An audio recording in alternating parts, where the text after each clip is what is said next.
दोस्तों, जब भी खुफिया एजेंसी के नाम लिए जाते हैं तो हमारे सामने रॉ, CIA, MI या फिर ISI का नाम सामने आता है। वैसे भारत की रॉ दुनिया के सबसे खतरनाक एजेंसीज में से एक मानी जाती है, लेकिन अमेरिका की CIA हमसे काफी ज्यादा आगे है। ये दुनिया के सबसे चर्चित और सबसे ताकतवर खुफिया एजेंसीज के शीर्ष पर कब्जा जमाए हुए है। इसके स्रोत, संसाधन और अधिकार के लिहाज से बाकी एजेंसियों से बहुत आगे है। लेकिन दोस्तों, अब इस शक्तिशाली खुफिया एजेंसी से भी खतरनाक एक और एजेंसी आ गई है जिसने इसका जीना ही मुश्किल कर दिया है, और ये रूस की KGB। इसने अपने एजेंटों के जरिए CIA को काफी नुकसान पहुंचाया है। इसके साथ उसने अपने दुश्मनों को मौत के घाट उतारा है। इस एजेंसी ने सोवियत संघ की बात दुनिया तक पहुंचाने में बहुत मदद की है। उसके न्यूक्लियर और स्पेस प्रोग्राम को सक्सेस तक पहुंचाने के लिए जमकर मदद की है। इस वीडियो में मैं आपको बताऊंगा कि कैसे KGB ने दुनिया की सबसे ताकतवर खुफिया एजेंसी को पछाड़ते हुए खुद को सबसे ऊपर लाकर रख दिया है। क्यों CIA KGB से मात खाती जा रही है, इन सब को जानने के लिए आप ये वीडियो अंत तक जरूर देखिएगा। दोस्तों, कहा जाता है कि KGB के हेड जितना दूसरे एजेंसियों के एजेंट के बारे में उतना कोई भी एजेंसी नहीं जानती थी। सोवियत संघ की खुफिया एजेंसी KGB यानी गोसुसत्रवयोनोय बेजोप्सनोत्सिस का जितना बड़ा इसका नाम है, उससे भी बड़े इसके काम हैं। इसके कारनामों को जानने से पहले KGB के बारे में थोड़ा जान लेते हैं। दोस्तों, साल 1945 से शुरू हुई एजेंसी 1991 में ही बंद हो गई थी, लेकिन इस एजेंसी ने अपने छोटे से कार्यकाल में पूरी दुनिया में अपनी वो पहचान बनाई जो आज के दौर में भी चर्चा का विषय रहती है। आज सीक्रेट सर्विसेज के बड़े बड़े एजेंसी रॉ, मोसाद, CIA द्वारा अपनाए जाने वाले तकनीकों का जनक KGB को ही माना जाता है। KGB की फुल फॉर्म को अंग्रेजी में ट्रांसलेट करें तो ये कमिटी फॉर स्टेट सिक्योरिटी बनता है।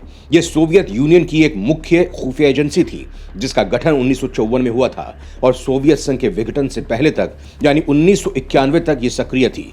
साल 1953 से 1964 तक निकिता खुश्चेव सोवियत संघ के राष्ट्रपति थे। दूसरे विश्व युद्ध के बाद देश की सत्ता संभालने के बाद खुश्चेव को लगने लगा कि अगर दुनिया को अपनी मुट्ठी में करना है तो ऐसी एजेंसी का गठन करना होगा जो किसी भी हद तक जाने को हमेशा तैयार रहे, जिसके एजेंट दुनिया में कहीं भी, कभी भी, किसी भी काम को बिना अंजाम की परवाह किए निपटा सके। इसी सोच के साथ खुश्चेव ने साल 1954 में people's commissariat for international affairs agency को समाप्त कर KGB का गठन किया।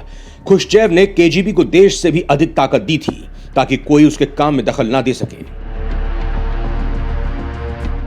यही वजह है कि आज अमेरिका की CIA KGB से खौफ खाती है, जिसका सबसे बड़ा उदाहरण हम आपको बता देते हैं।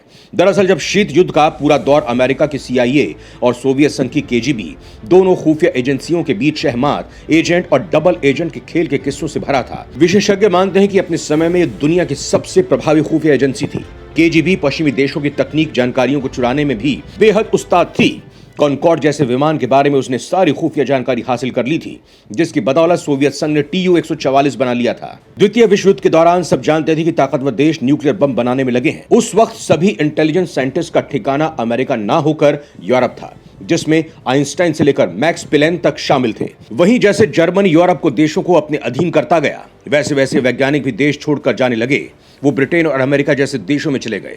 इन्हीं वैज्ञानिकों में एक क्लोज फुसहैस जो जर्मनी से ब्रिटेन गए थे, फिर वहां से अमेरिका चले गए, जहां क्लोज को न्यूक्लियर बम बनाने के लिए लगा दिया गया। ये एक सीक्रेट प्रोजेक्ट था जिसे हम मैनहट्टन प्रोजेक्ट के नाम से जानते हैं। क्लोज का इस प्रोजेक्ट में बहुत बड़ा योगदान था, जिसके बाद अमेरिका दुनिया का सबसे पहला वो देश बना जो परमाणु बम बनाने में सफल हुआ था। लेकिन यहाँ सबसे ज्यादा चौंका देने वाली बात तब सामने आई जब यह पता चला कि क्लोज को KGB ने पहले ही रिक्रूट कर लिया था, जिसके बाद वो अमेरिका की मदद तो कर रहे थे, लेकिन साथ ही सोवियत संघ को हर खुफिया जानकारी भी दे रहे थे। ये वो वक्त था जब स्टालिन को अमेरिका के न्यूक्लियर प्रोजेक्ट के बारे में वहां की FBI से भी ज्यादा पता था, जिसका यह नतीजा रहा कि सोवियत संघ ने 4 सालों में अमेरिका की तरह परमाणु बम बना लिया था।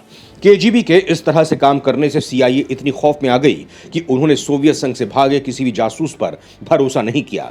लेकिन इतना सतर्क रहने के बाद भी CIA KGB को कोई नुकसान नहीं पहुंचा पाई। वहीं KGB लगातार ऐसे खुफिया मिशन को अंजाम देती जा रही थी कि CIA की नींद उड़ने लगी थी। वहीं जब अमेरिकन नेवी ने ARPANET को इन्वेंट किया था, ये इंटरनेट के पूर्वज की तरह है। इसके जरिए अमेरिका अपने सीक्रेट डॉक्यूमेंट को बहुत सी सीक्रेटली तरीके से शेयर करती थी।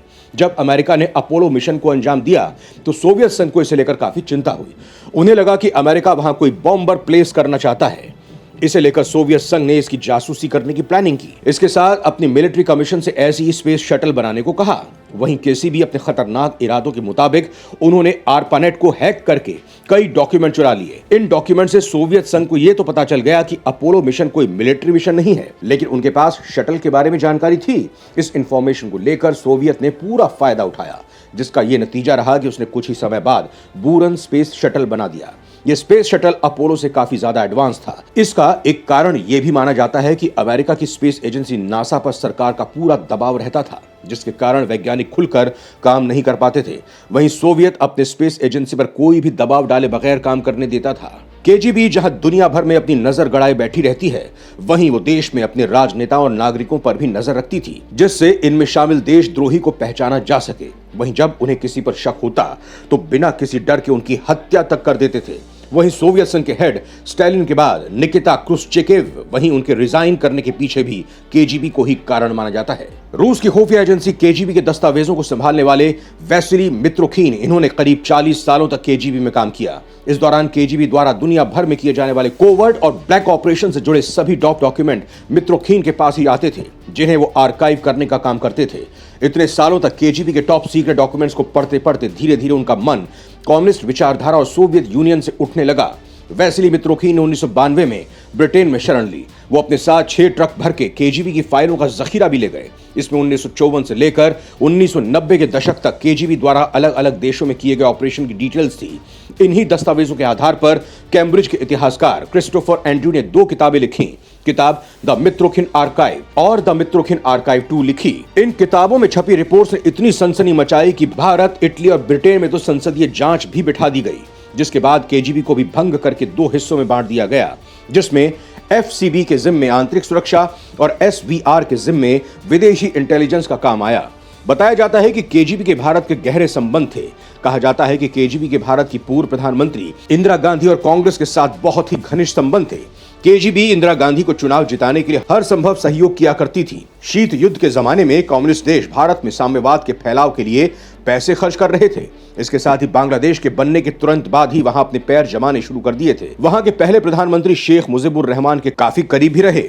वो चीन की तरह एक पार्टी की धारा पर ही चलना चाहते थे, लेकिन वहां तख्ता पलट के बाद उनके परिवार के कुछ सदस्यों की हत्या कर दी गई। इसके बाद भी केजीबी वहां से नहीं हटा। वो वहां के नए राष्ट्रपति जियाउर रहमान के खिलाफ प्रोपेगेंडा तैयार करने लगे थे, क्योंकि वो अमेरिका के ज्यादा करीब थे। रूस के राष्ट्रपति व्लादिमीर पुतिन भी केजीबी में काम कर चुके हैं। व्लादिमीर पुतिन सत्ता में आने से पहले तक एफएसबी के चीफ हुआ करते थे। पुतिन ने रूसी खुफिया एजेंसी केजीबी के विदेश में जासूस के रूप में 15 साल तक काम किया। 1989 की क्रांति के दौरान पुतिन ड्रेसडेन में रूसी खुफिया एजेंसी केजीबी के एजेंट के तौर पर तैनात थे।